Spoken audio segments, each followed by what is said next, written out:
സംസ്ഥാനത്ത് കാലവർഷമെത്തി. ആലപ്പുഴ, കോട്ടയം, എറണാകുളം ജില്ലകളിൽ orange alert. ചേർത്തലയിൽ വെള്ളക്കെട്ടിൽ വീണ ഒരാൾ മരിച്ചു. കൊച്ചിയിൽ വെള്ളക്കെട്ട് പരിശോധിക്കാനെത്തിയ മന്ത്രി രാജീവിനെതിരെ പ്രതിഷേധം. കോഴിക്കോട് സൗത്ത് കടപ്പുറത്ത് 7 മത്സ്യത്തൊഴിലാളികൾക്ക് ഇടിമിന്നലേറ്റു.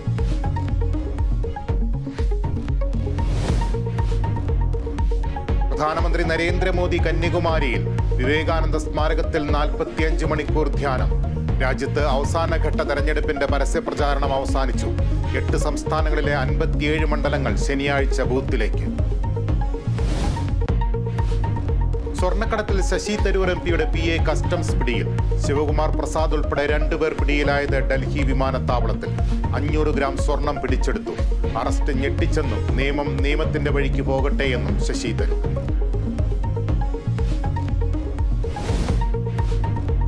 വീണ വിജയന്റെ കമ്പനിയുടെ വിദേശ അക്കൗണ്ടുമായി ബന്ധപ്പെട്ട് പ്രത്യേക അന്വേഷണമില്ല. കമ്പനിക്കെതിരെ നിലവിൽ SFIO അന്വേഷണം നടക്കുന്നുണ്ടെന്ന് ഹൈക്കോടതി. ഷോൺ ജോർജ് നൽകിയ ഹർജി കോടതി തീർപ്പാക്കി.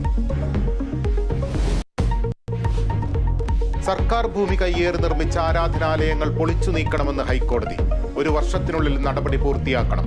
കയ്യേറി നിർമ്മിച്ച ആരാധനാലയങ്ങൾ കണ്ടെത്താൻ ചീഫ് സെക്രട്ടറിക്ക് നിർദ്ദേശം. ഒരു മതത്തിനും സർക്കാർ ഭൂമി കയ്യേറി ആരാധന നടത്താൻ അനുമതിയില്ലെന്ന് നിരീക്ഷണം.